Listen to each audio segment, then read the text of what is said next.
안녕하세요. 워런 버핏처럼 매일 신문을 박찬모와 함께 읽으면서 투자의 고수가 됩시다. 웜의 신박 오늘 1월 24일 금요일입니다. 땡스 가드 이츠 프라이데이고 이제 긴 연휴가 시작됩니다. 네, 저에게도 꿀맛 같은 휴식 시간이 될 거라고는 생각하고요.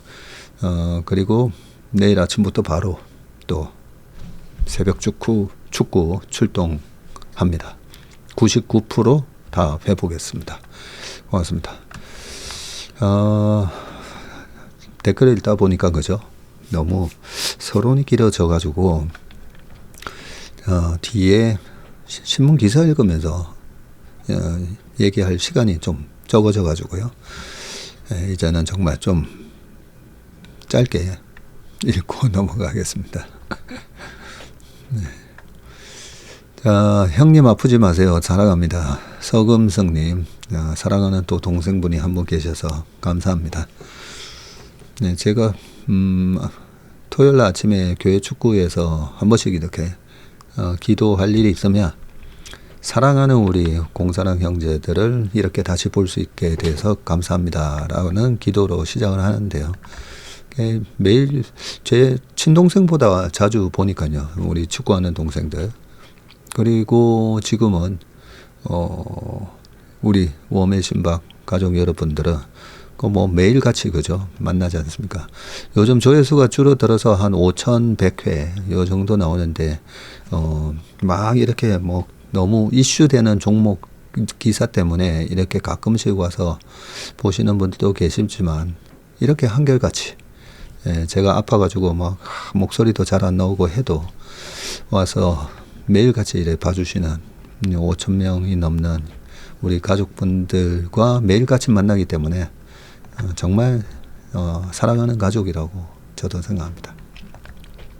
우리 사랑하는 저희 가족 여러분, 이번 설 연휴 때 아무 안전사고 없이 건강한 설 연휴 되시기를 정말 진심으로 기도하겠습니다.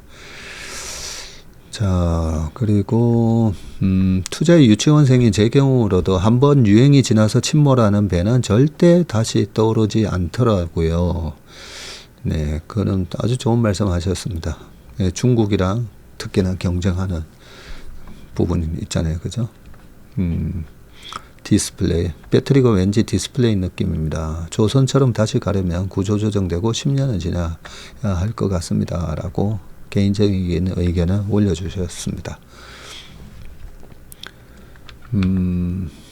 2년 전부터 미국 투자로 조금 재미를 봤는데 이제 다들 미국 시장 가야 한다고 난리들인데 지금 제 눈에는 미국 시장보다 저세상 가 있는 국내 시장이 나아 보이네요 하면서 또 이런 컨트레리안의 관점에서 또 말씀을 해 주셨습니다.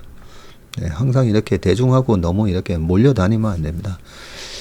근데 대중하고 완전히 뒤떨어져서 완전 소외주 투자하는 것도 그렇게 효율적이지는 않지만 항상 대중보다 내가 그죠? 예. 10명 중에 나는 2, 3등 정도에 쫓아가시면 된다. 2, 3, 4등에서. 예. 6, 7, 8등으로 쫓아가면 거기는 수익이 없고 위험만 가득하게 되어 있습니다. 유튜버 이름 채널님이 MP를 보고 제가 들고 있는 종목들이 다 있어서 너무 뿌듯했다고 하셨습니다. Never give up. 네, 적으셨고요. 깜깜한 밤에 등대 같으십니다. 해주셨습니다. 고맙습니다. 자, 우리 유종회 님께서 지천명의 사명감은 사자가 붙은 지구군은 소명의식 반드시 필요하다고 생각합니다. 맞습니다. 우리 업계에서 그죠? 우리 업계 아니라 우리 사회에서 이 사자에는 이 존경의 의미도 있잖아요. 그죠? 의사, 판사 뭐 등등 해가지고 간호사분들. 자, 바쌈님이 올해 불혹이 되셨군요. 제가 올해 부록인데 동전의 양면처럼 유혹에 빠지지 않는 것과 반대면이 세상의 말을 듣지 않는 고집 아집을 이야기해 주시니 양심의 쿡쿡 찔립니다. 네, 다양함을 사랑하고 유연함을 사랑하는 것이 저에게는 참 어려운 일인데 더 늦기 전에 노력해야겠다는 생각이 들었습니다. 라고 말씀하셨습니다. 전무님 이번 주부터 육휴입니다. 육아휴직 들어간다 그죠? 육휴 내면 애들 등원하고 본격적으로 공부하고 싶다 생각했는데 일단 투자의 본질 다시 읽으려고요. 최슬리 없이는 공부 시작도 못했을 것 같아요. 라고 하셨습니다. 좋은 계획 잡으셨습니다. 네. 지난 하반기 시작 때 국내 시장 너무 재미없어서 3분의 1 정도 매도해서 부동산으로 묻어두고 하반기부터 지금까지 투자는 쉬고 눈팅만 하고 계셨다는데 이제 다시 투자 시점이 돌아오는 듯한데 오래 쉬다 보니 다시 들어갈 시점 잡기가 어렵네요. 예, 시점보다는 종목 선정이 중요하죠. 예, 종목 선정 쭉 보고 시점 잡기가 애매할 때는 지금부터 2월 중순까지 저는 이렇게 분할해서 들어가시면 될 것 같아요. 그냥 10%씩 꾸준히. 이러다가 뭐 장이 너무 빨리 올라가면 어떡하나요? 올라가면 올라가는 대로 시장이 제가 예상한 대로 강세장이 진행된다는 거잖아요. 예, 그러면 올라갈 때도 계속 사셔야 됩니다. 뭐 떨어지면 떨어지는 대로 그죠? 싸게 사서 좋은 거고. 그래서 시점 잡는 것보다는 그냥. 그래서 작년 연말에 또 증환기금 뭐 어쩌고 하면서 시점을 보고 하겠다라고 2400 초반인데 뭐 시점 보고 하겠다라는 기사 보고 제가 그렇게 타이밍을 잘 맞추시는 전 세계에서 지금 주식 1, 2등 하시는 워런 버핏부터 많은 분들이 타이밍 잡는 거는 어렵다라고 말씀하셨는데 정한기금에서 타이밍을 보고 투자하겠다라는 그런 발표를 보고 제가 참 주식이라는 걸 잘 모르시구나 이런 생각을 좀 했다고 했지 않습니까? 그죠? 네. 자, 여기까지 하고 오늘은 말씀드린 대로 자녀 교육에 관한 아까 유교와 휴직도 나왔는데 자녀 교육에 관한 얘기를 신문기사 다 읽고 그런 얘기 또 안 좋아하시는 분들도 계시니까 신문기사 다 읽고 말씀을 좀 드릴게요. 자, 첫 번째 기사를 보도록 하겠습니다. 자녀 교육 얘기하려면 빨리 해야 되는데 뭐 세상에 제일 중요한 게 그거 아니겠습니까? 그죠? 가장 사랑하는 사람, 사랑하는 자식과 여러 가지 문제로 마음 아파하고 싸우고 척지면서 어떤 분들은 아예 제 친구 중에 그런 친구가 있었거든요. 알게 된 지는 얼마 안 됐던 친구인데 그 친구 부모님이 하시는 갈비집에 자주 갔었는데 언젠가 갔더니 저한테 오히려 그 친구의 안부를 묻는 거예요. 네. 땡우였는데 땡우. 네. 풀네임이 땡우는 아니고요. 김땡우. 중간을 그냥 땡 처리했는데 그래서 왜 저한테 물어보시냐 했더니 하여튼 뭐 결혼하고 연락이 안 된다고 그렇게 말씀을 하셔가지고 한 1년 넘게 연락을 뭐 애 놓고 어떻게 살고 있다라는 정도까지만 알고 뭐 최근에 어떻게 되는지 뭐 저한테 물어보는 거예요. 그래서 제가 굉장히 좀 화가 났던 기억이 나서 그 친구랑은 아예 연락을 끊어버렸습니다. 웬만한 뭐 다른 거 뭐 돈 빌려 갔는데 돈 안 갚고 뭐 그런 친구들은 어차피 돈 빌려줄 때 없어지는 돈이라 생각하고 빌려주기 때문에 오히려 연락이 안 와도 제가 뭐 괜찮다 너 그거 나중에 네가 여유될 때 갚아라 이러는데 자기 부모님하고 단절하고 산다는 얘기를 듣고 제가 좀 그때 화가 나서 그랬는데 아무튼 참 그 안타까운 부분이잖아요. 그래서 그 얘기를 이 신문기사 다 읽고 좀 말씀을 드리겠습니다. 자, 첫 번째 기사는 요 부분입니다. 오늘 퇴근 후에 고향 가시나요? 외우세요. 비트박스. 네. 그래서 비트박스 과연 뭘까? 네, 궁금해서 뭘까? 자, 보시면요. 이 교통사고가 설 연휴가 시작되기 전날에 교통사고가 평소보다 많이 발생한다고 합니다. 특히 오후 6시부터 8시 사이에는 교통사고가 연간 평균치보다 1.5배나 많았다고 합니다. 최근 5년 동안의 교통사고 데이터를 분석을 해봤더니 연휴 시작 전날 교통사고가 1.2배 많았고요. 해당 기간 일평균 교통사고는 568건이었지만 설 연휴 전날은 697건으로 22.5% 늡니다. 또 그리고 같은 날 오후 6시부터 8시 사이에 교통사고가 평균 880건으로 일평균 비해서 55%나 증가합니다. 네. 자, 여기 쭉 나오죠. 이렇게 첫째 날, 둘째 날, 셋째 날, 넷째 날, 다섯째 날 이렇게. 오히려 연휴 때는 고향 가서 뭐 많이 이렇게 가족들하고 계시다 보니까 확 줄겠죠.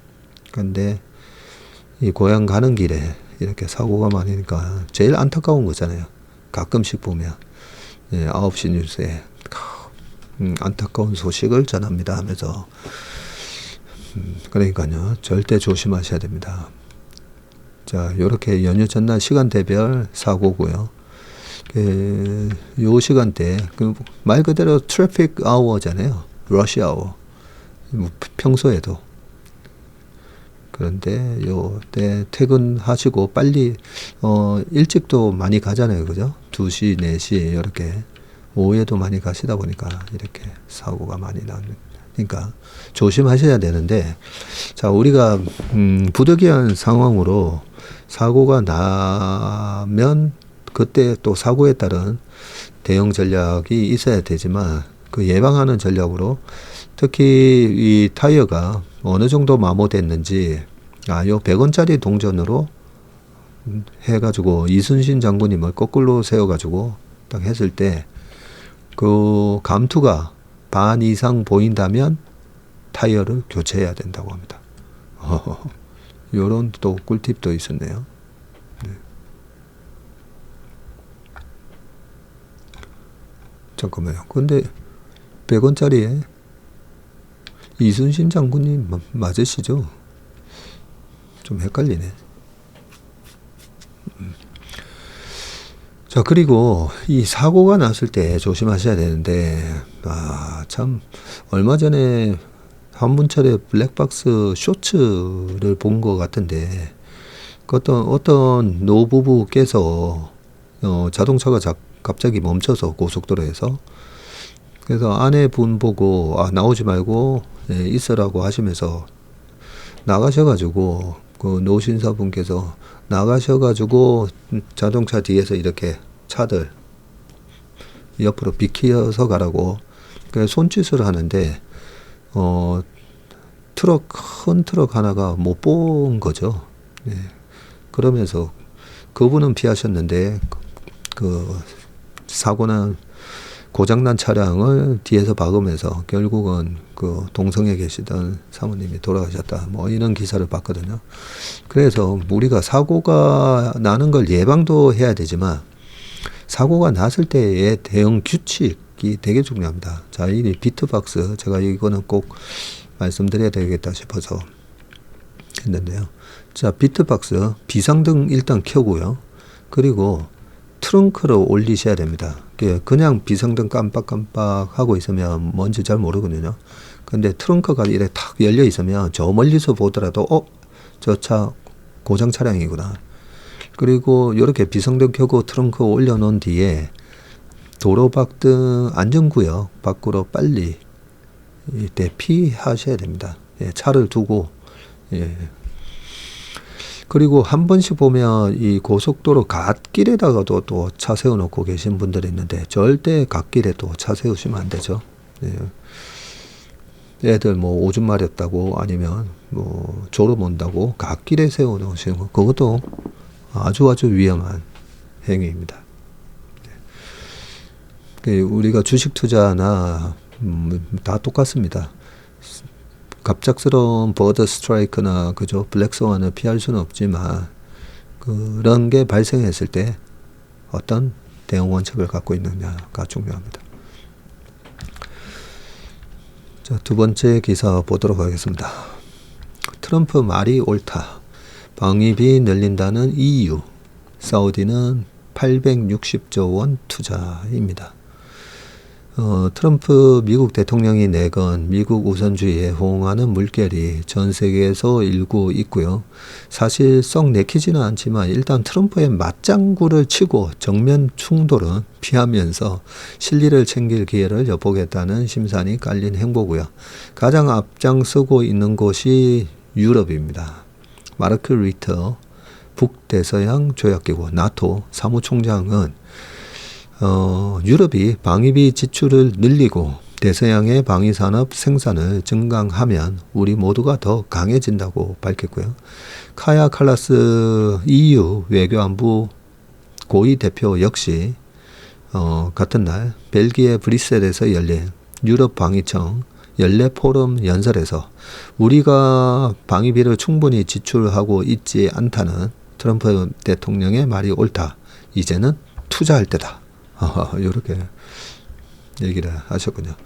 나토 회원국의 방위비 지출 목표를 현재의 국내 총생산 GDP 대비 2%에서 5%로 상향해야 한다는 트럼프의 주장에 발맞추는 기세고, 따지고 보면 이는 트럼프의 대유럽 관세 압박에 대한 맞대응 성격이 짙다.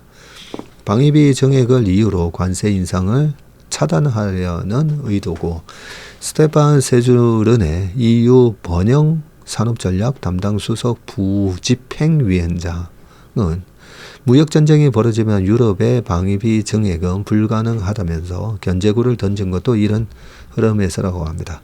자, 사우디아라비아가 가장 화끈하게 보따리를 풀었는데요. 무하마드 빈 살만 알사우드 왕세자 겸 총리는 22일 트럼프와 통화하면서 향후 4년간 투자와 무역 확대에 6천억 달러 860조 원을 투입하겠다고 했고요. 빈 살만 왕세자는 트럼프 2기 행정부의 개혁 조치가 전례 없는 경제적 번영을 이룰 것이라고 지켜 세웠네요.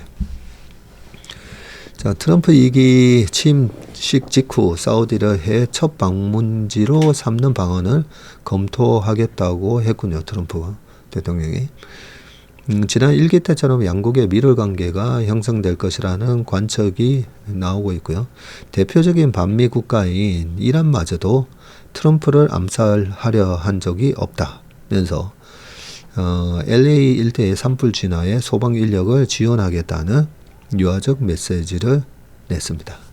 네, 이란마저도 그렇네요.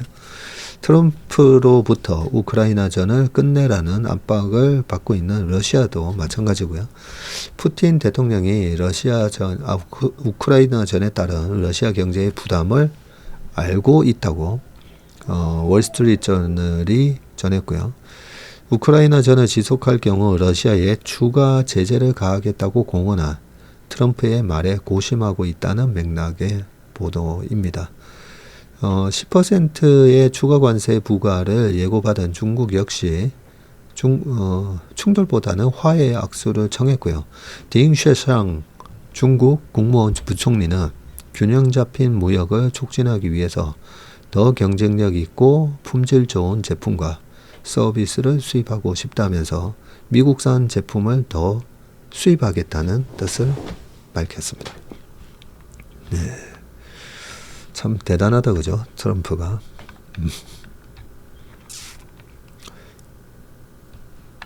트럼프의 그 거래, 거래 기술, The Art of Trade였나? Negotiation? 예, 이 거래 기술 진짜 한번 읽어봐야 되겠어요. 자, 그 다음 기사입니다. 김재경의 마켓나우, 미국산 LNG와 한일 에너지 허브. 트럼프 미국 대통령은 20일 취임하자마자 미국산 LNG의 신규 수출 허가를 동결했던 전임자의 조치를 해제했고요. 이번 행정명령으로 미 에너지부가 그동안 승인을 보류한 5건의 LNG 수출이 조만간 재개될 수 있다고 합니다. 정확히 1년 전에 바이든 전 대통령은 자유무역 이 FTA 여개 국가로 LNG를 수출하는 신규 프로젝트 허가를 중단했었군요. 미국은 이미 세계 1위 LNG 수출국입니다. 23년 세계시장 점유율 22%로 이 시장의 터줏대감인 호주, 카타르를 앞섰고요. 이번 행정명령 같은 우호적인 환경 조성으로 24년 8,300만 톤 규모인 미국 LNG 수출 능력은 2030년까지 2배 이상 증가해서 그 입지가 강화될 것 같다고 합니다. 더욱이 최근 평년보다 따뜻한 겨울 날씨로 인해서 발생한 천연가스 과잉 공급도 일부 해소되어서 미국 내 셰일가스 생산이 촉진될 수 있다고 되어 있습니다. 게다가 미국산 LNG는 호주 카타르선과 달리 계약 조건이 까다롭지 않다는 게 장점이라네요. 보통 LNG 수출 프로젝트는 수십조 원 이상의 대규모 자본 조달이 요구되는데 이에 채권단은 안정적 수익 보장을 위해서 수출 계약에 경직적인 조항을 넣도록 강요하고요. 대표적으로 LNG의 최종 목적지를 특정하는 목적지 제한 조항이 있다고 합니다. 이 조항 때문에 인수자는 반드시 최종 목적지까지 가서 하역을 해야 하며 원유 등 다른 원자재와 달리 중간 기착지에서 중개 거래를 할 수 없다고 합니다. 다행히 미국산 LNG는 대개 이 조항이 없다. 그래요. 현재 미국산 LNG 수출의 약 70%는 유럽이 목적지이고요. 유럽행 러시아산 천연가스 이송용 4개 파이프라인 중 야말과 노드스트림의 운영이 중단된 이후 유럽은 미국산 LNG를 대량 수입해 왔습니다. 더욱이 올해 1월 나머지 우크라이나 경유 파이프라인도 운영이 중단되어서 유럽의 미국산 LNG 수입 의존도는 더 높아질 전망입니다. 일본은 다른 이유로 미국산 LNG에 눈독을 들이고 있고요. 목적지 제한 조항이 없는 미국산 LNG를 대량으로 도입. 최근 천연가스 소비가 빠르게 증가하고 있는 동남아나 대만 등의 재판매로 차익을 남길 속셈입니다. 일본은 이미 세계 최대 LNG 수입 인프라도 보유 중이며 세계 2위 LNG 수입국이라는 지위를 이용한 가격 협상력도 상당하군요. 그렇군요. 일본이. 자, 조만간 동아시아의 LNG 거래 허브로 부상할 수가 있습니다. 지난번에도 그죠. 일본의 상사들이 이렇게 LNG 시장에 깊숙이 개입되어 있는 걸 보고 깜짝 놀랐었는데, 그래서 워런 버핏이 일본 상사를 샀었구나. 뭐 그렇게 깨달았었잖아요. 자, 사실 우리도 LNG 허브라는 명목으로 울산 북항이나 여수 묘도 등의 구축 사업을 해왔군요. 우리도. 실상은 주변 발전소 등의 자가 소비용 천연가스를 대주는 인수 터미널에 불과하군요. 지금 울산 남항 부지에 동북아 에너지 허브 사업 구상이 진행 중이고요. 일본 사례를 참조해서 미국산 LNG 기반 거래 허브 구축을 시도해 보는 것은 어떨까 싶다. 그러게요. 그래서 요 사진이 그 사진이군요. 동북아 에너지 허브 울산 북항 코리아 에너지 터미널 준공시. 자, 그 다음 기사는요. 하이닉스 실적 발표가 있었죠. 66조 팔아가지고 23조 남겼다고 되어 있습니다. 이러면 영업이익률이 그죠? 이 영업이익이 아니라 나오네요. 자, 기사 보면서 말씀드릴게요. 영업이익 킹 등장. 하이닉스가 지난해 66조 매출에 23조를 기록하면서 역대 최고 실적을 달성을 했고요. 그때 2018년도에 영업이익 20조 8천억인가 뭐 그랬거든요. 40조 매출에. 66조에 이번에 23조. 특히 지난해 4분기 영업이익은 8조 828억 원을 기록하면서 삼성전자 6조 5천억 원을 제치고 국내 상장사 영업이익 킹에 등극했습니다. HBM 등 AI 반도체의 수요 증가가 실적을 견인한 것으로 풀이가 되고, 하이닉스는 올해 HBM 매출이 전년 대비해서 100% 이상 성장할 것이라고 또 전망을 했습니다. 작년에도 이렇게 HBM 팔아서 돈을 많이 벌었는데 올해는 100% 이상 또 성장한다고 되어 있습니다.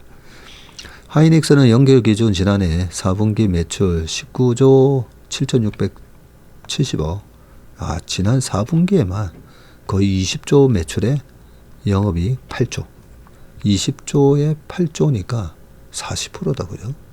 40%가 넘는 영업이익을 기록을 했네요.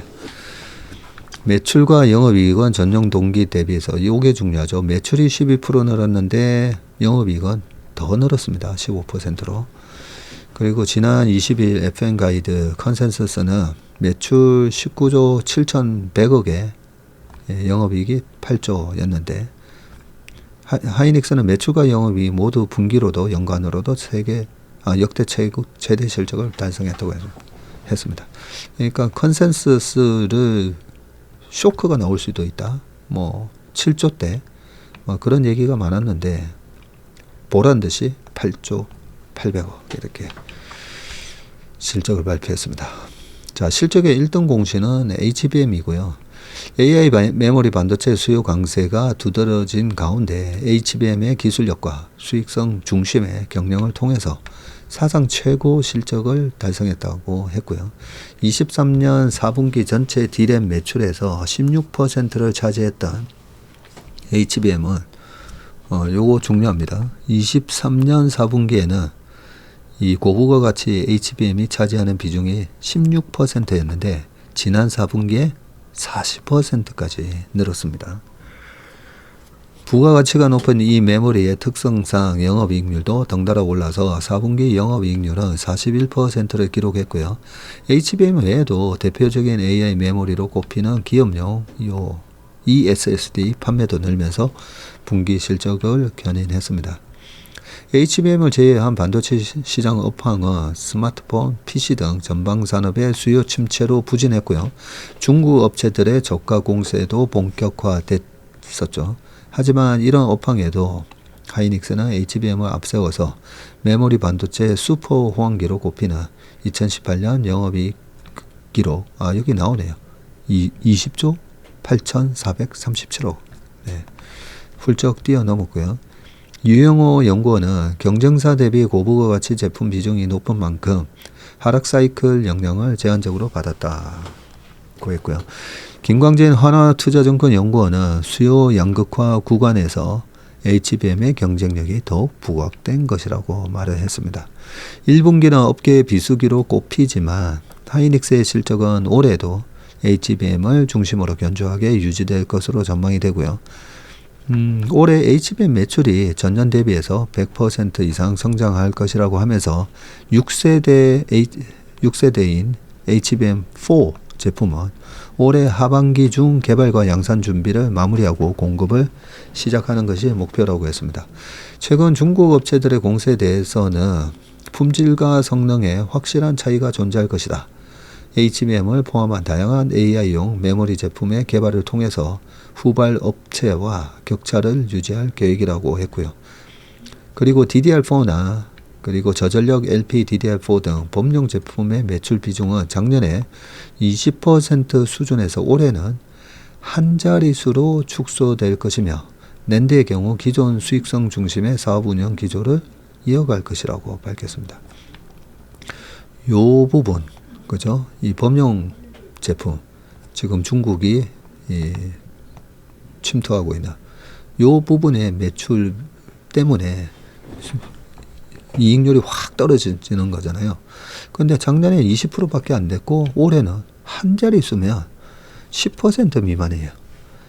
10% 미만 그쪽 분야는 중국 업체들하고 거기서 알아서 해. 치킨 게임을 하든 고부가 가치 우리는 고부가 가치 비중이 90% 이상이야. 이런 얘기를 알려준 겁니다. 하이닉스의 김우현 부사장 CFO는 고부가 가치 제품 매출 비중을 크게 늘리면서 시황 조정기에도 과거 대비 안정적인 매출과 이익을 달성할 수 있는 사업 체질을 갖췄고 수익성이 확보된 제품 위주로 투자를 이어간다는 원칙을 유지하면서 시장 상황 변화에 맞춰서 유연하게 투자를 결정할 것이라고 했습니다. 역대 최대 실적 발표에도 이날 하이닉스 주가는 일주일간의 국내 증시 휴장을 앞두고 전일 대비 2.66% 하락한 21만 9,500원에 마감했다. 네. BOJ의 금리 인상 여부라 그 다음에 또 긴 연휴가 있다 보니까 어제 같은 경우에는 매물이 좀 나왔죠. 그동안에 시장을 주도했던 좋은 종목들 다 매물이 나온 이유가 연휴 동안의 불확실성 때문에 레버리지를 일으킨 투자자는 줄이고 가게 돼 있습니다. 후달리잖아요, 말 그대로. 그런데 현금으로 주식을 들고 가시는 분들은 뭐 굳이 사실 또 줄일 필요도 없습니다. 어차피 올해는 모닝브리프에서도 제가 말씀드렸지만 코스닥이 지금 729 하고 있는데요. 올해 어차피 한 850 근처까지 갈 거고 코스피도 2800까지는 갈 거다라고 생각하니까요. 빠져봐야 일시적인 충격으로 또 올라올 거니까요. 레버리지를 이빨 이렇게 일으키고 계시는 분들은 아무래도 비중을 좀 줄이고 가고 싶었던 이유 때문에 어제 종목들의 시장에 좀 조정이 있었다라고 생각합니다. 자, 그 다음 기사 또 보겠습니다. 친석유 트럼프 돌아왔다. 국내 정유 미소 속에 비친 그늘.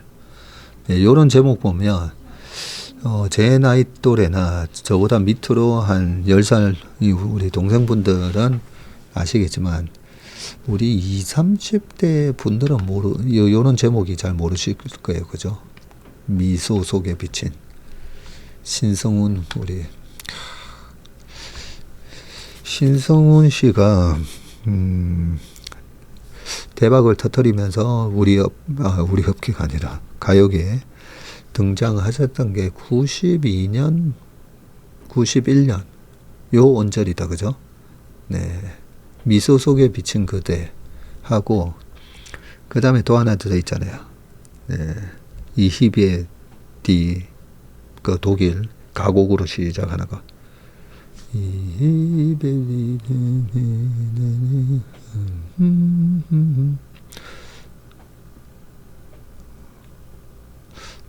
제목이 기억이 안 나네요. 네, 다들 아마 아실 겁니다, 그죠? 근데 왜 갑자기 미소 속에 비친 그늘. 네. 자, 기사 읽어보겠습니다. Drill baby drill. 트럼프 대통령이 지난 20일 취임사를 통해 외친 이 구호는 화석 연료로의 귀환을 상징하고 있습니다. 공급 확대로 유가가 내려가면 주춤하는 이 국내 정유 업계에서는 호재로 작용할 것이라는 기대가 되고 있고요. 트럼프 1기 행정부를 돌아보면 오히려 미중 무역 분쟁에 따른 수요 위축으로 타격을 입었던 만큼 불확실성 확대에 대한 우려도 나옵니다. 23일 업계에 따르면 트럼프 대통령은 취임 직후에 국가 에너지 비상상태를 선포하면서 우리는 지구상의 어떤 국가보다 많은 양의 석유와 가스를 보유하고 있으며 우리는 그것을 사용할 것이다 라고 했고요. 또 파리 기후협정을 탈퇴하는 행정명령에 서명했습니다.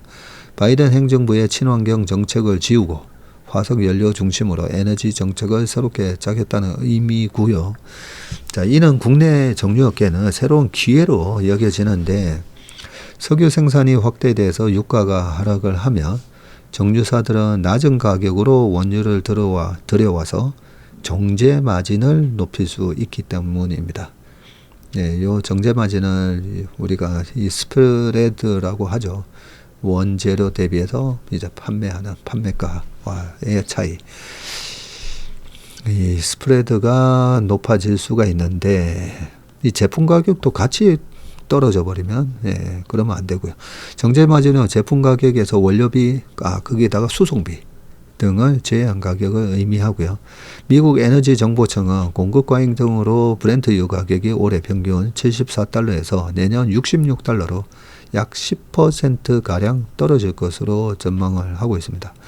권덕민 신영증권연구원은 미국은 화석연료를 제한 없이 생산할 가능성이 크고요. 석유, 석탄 등의 화석연료 생산량 증가를 가정하며 국제 에너지 가격이 하락할 것으로 예상되며 이로 인해 국내 기업 중 에너지 가격 변동을 많이 받는 업체들의 수혜가 예상된다고 설명을 했습니다. 문제는 미중 무역 갈등 심화 등으로 인해서 글로벌 수요가 위축되며 이 같은 호재가 상쇄될 수 있다는 점이고요.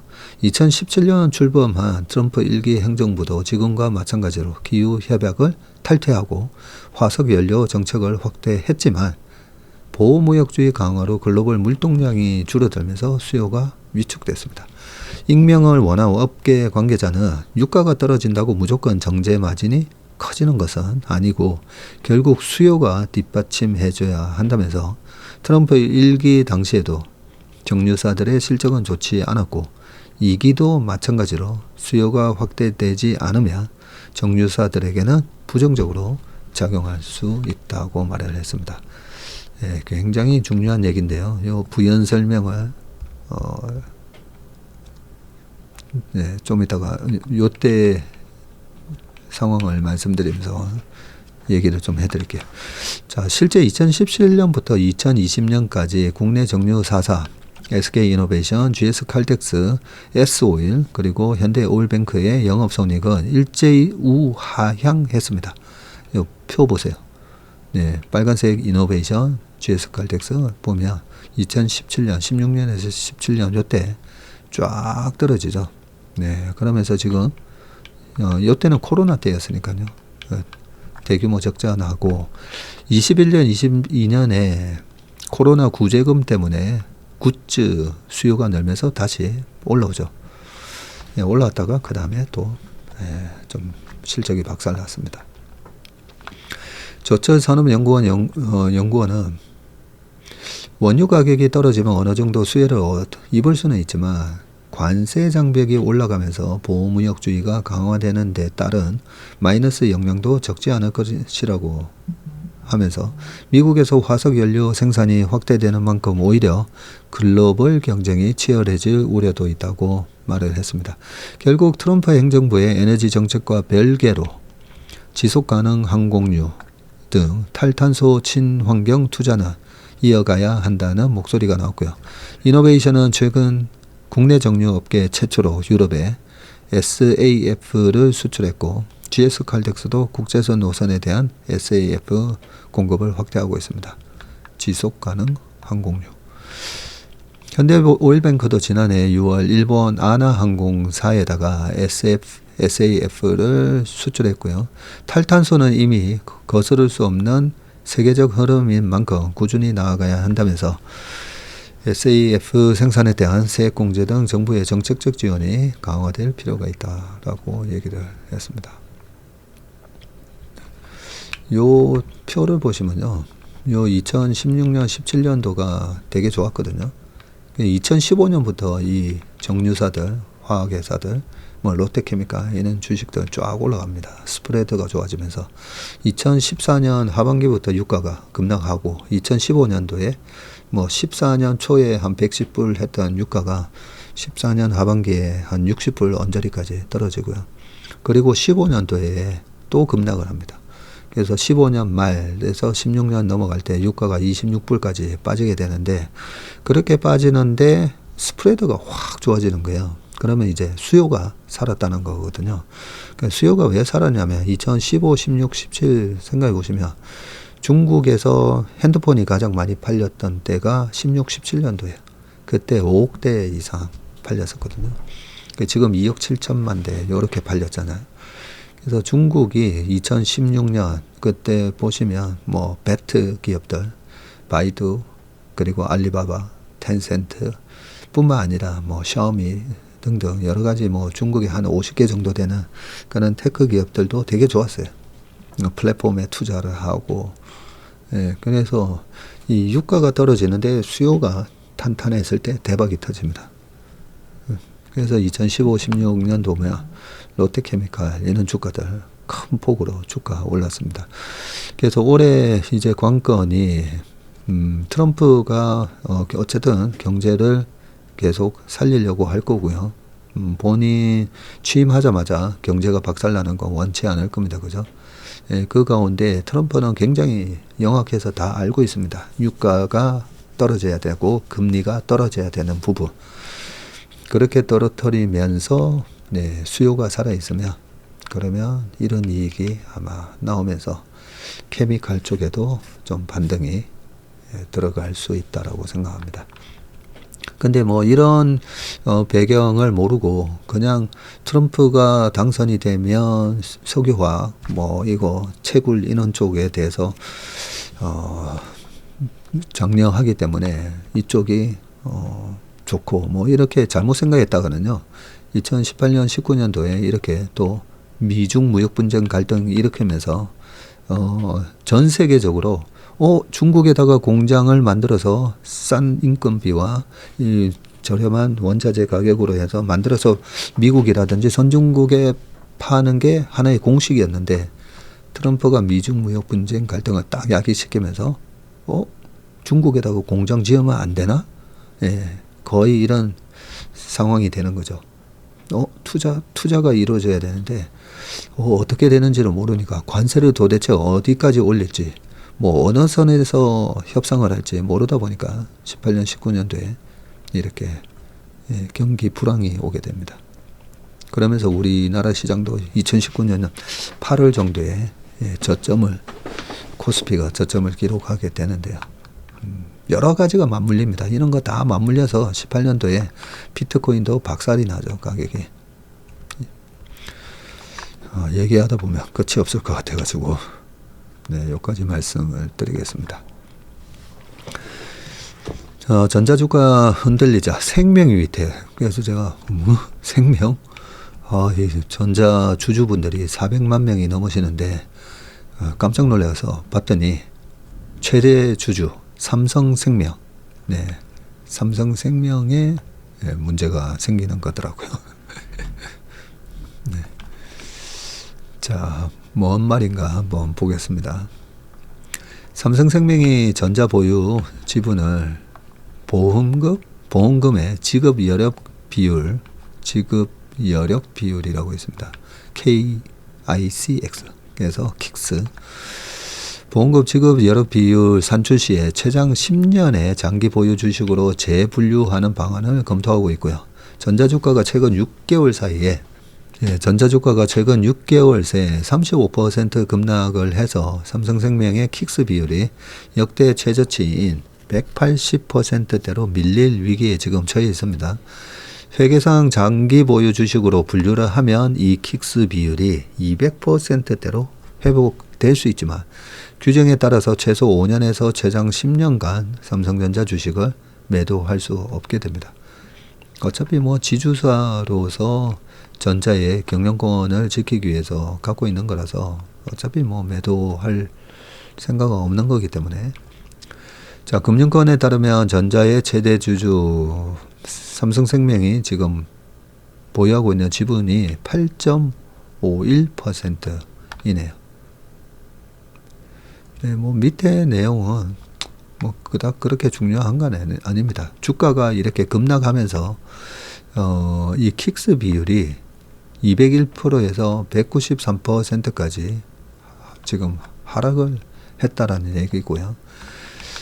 5만 원대로 하락한 지난해 12월 말이 이제 문제가 됐고요. 아직 확정은 안 됐지만 이대로 두면 삼성생명의 킥스 비율이 지난해 말 기준으로는 이 180%로 추락할 수가 있다고 합니다. 거기다가 주가 하락뿐만 아니라 국고채, 이 10년물 금리가 2.8%로 밀리면서 보험 부채를 산정하는 기준이 되는 할인율도 떨어져서 가용 자본이 대폭 줄어든 영향이고요. 지난해 9월 말 기준 생보업계 평균 킥스 비율이 생보업계 평균은 191.2%라는 점을 감안하며 삼성생명의 직업 여력 비율이 평균에도 못 미쳐 이렇게 되는 거죠.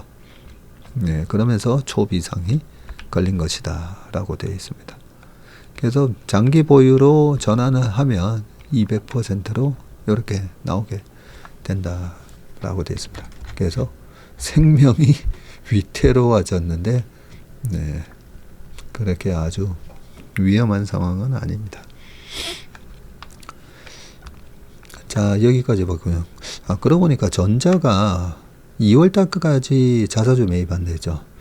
과거에 자사주 매입에 대한 사례를 보면 희한하게 자사주 매입을 하는 동안에는 외국인이 연락에 때리고 자사주 매입이 딱 끝나고 나면 오히려 주가가 좀 올라가는 경향이 있는데, 그래서 와 자사주 우와 좀 3조나 되는 저 정도의 자사주를 하나, 자사주 발표가 나오면 보통 그 발표 때 하루 반짝 오르고요. 실제로 자사주 매입하는 기간 동안은 별로 주가가 못 오르는 경우가 많았습니다.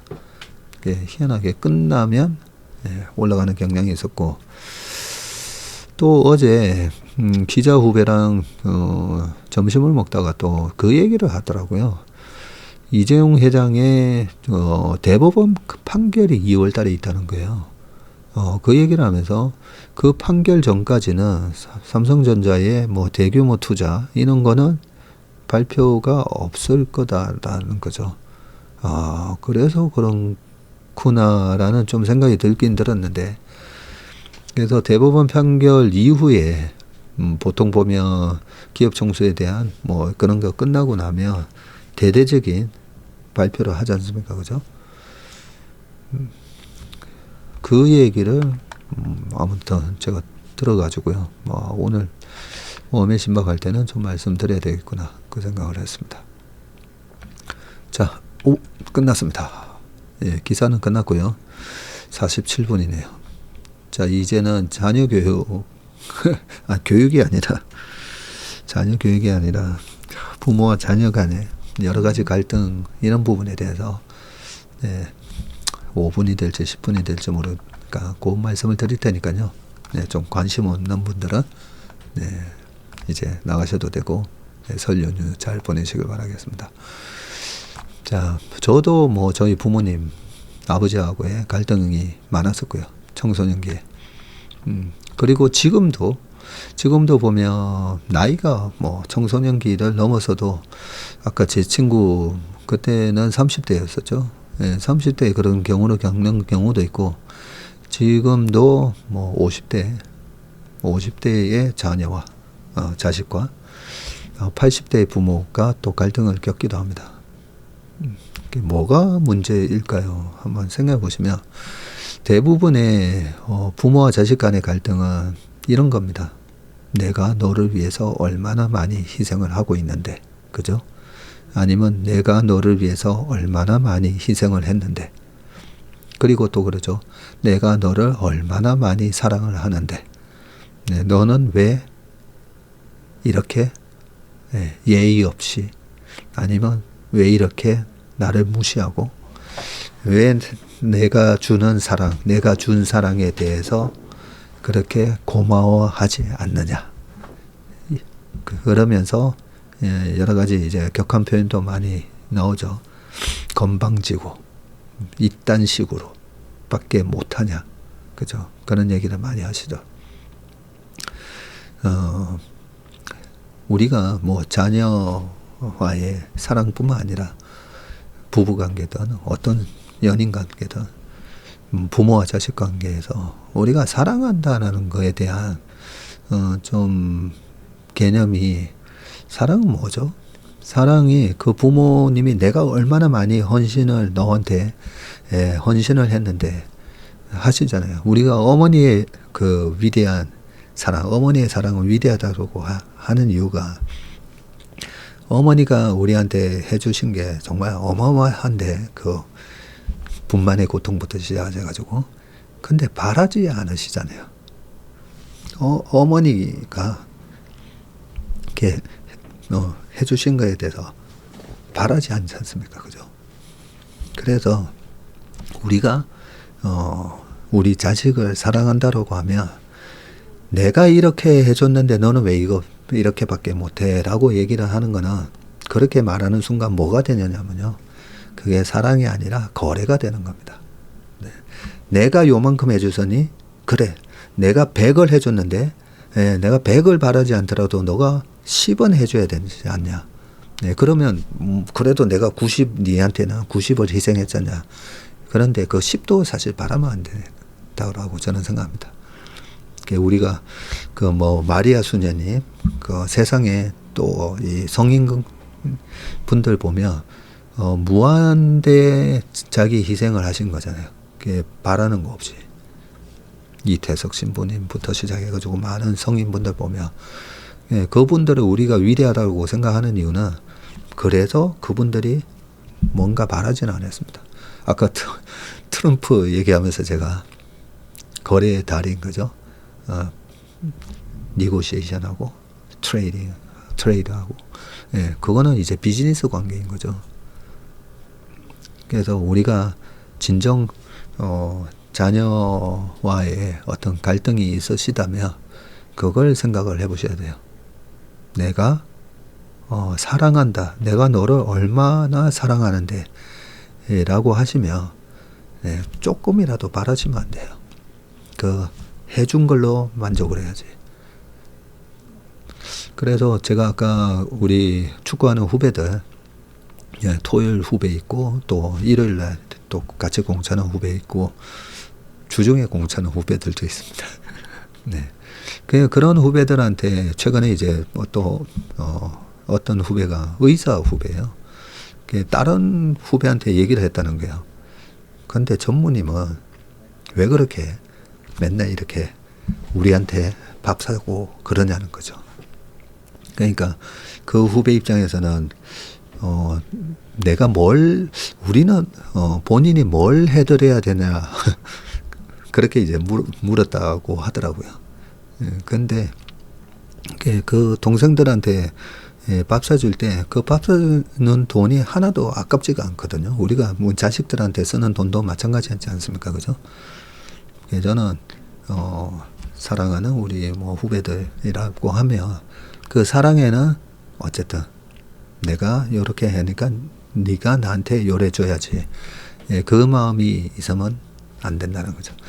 그게 뭐 종교에 있어서 기독교의 가치관뿐만 아니라 불교에서 얘기하는 공덕, 자비 뭐 이런 거 있잖아요. 다 보면 그게 다 일맥상통하는 겁니다. 불교에서 얘기하는 그런 여러 가지 보시, 그죠? 네, 그 보시 중에서도 지식을 전하는 보시가 있고 재물을 주는 재보시가 있고 여러 가지가 있는데, 그 불교에서 얘기하는 것도 그렇지 않습니까, 그죠? 네, 중생들을 위해서 주어라는 거잖아요. 주어서 뭐 얼마를 뭐 받으려고 하는 게 아닌 것. 예수님의 사랑도 마찬가지인 거잖아요. 주라는 거잖아요. 근데 그 우리가 사랑하는 이 가족에서 그런 분쟁이 일어나는 것들 다 보면 내가 이만큼 했는데 너는 왜 나한테 이랬지 않아. 그 모든 게 거기서부터 시작하기 때문에. 거기다가 또 하나 더 말씀드릴게요. 이 설 연휴 때 뭐 정치 이런 거, 요즘 정치 상황이 안 좋으니까 그것도 생각에 강요해요. 이념은 제가 저희 딸한테 한번 얘기했다 했잖아요. 이념입니다. 이데올로기는 내가 어떤 가치를 중요시하게 생각하느냐, 그 부분인데 이념 가지고 싸우지 마세요. 저 사람은 저는 이념을 갖고 있구나.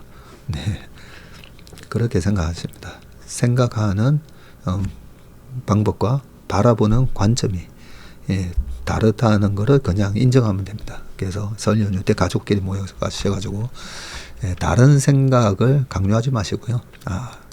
다른 생각을 갖고 있구나. 그렇게 생각하시면 될 것 같습니다. 오늘 봄의 신박은 여기까지 하고요. 설 연휴 동안에 정말 사랑과 평화와 행복이 가득한 그런 설 연휴 되시길 바라겠습니다. 고맙습니다.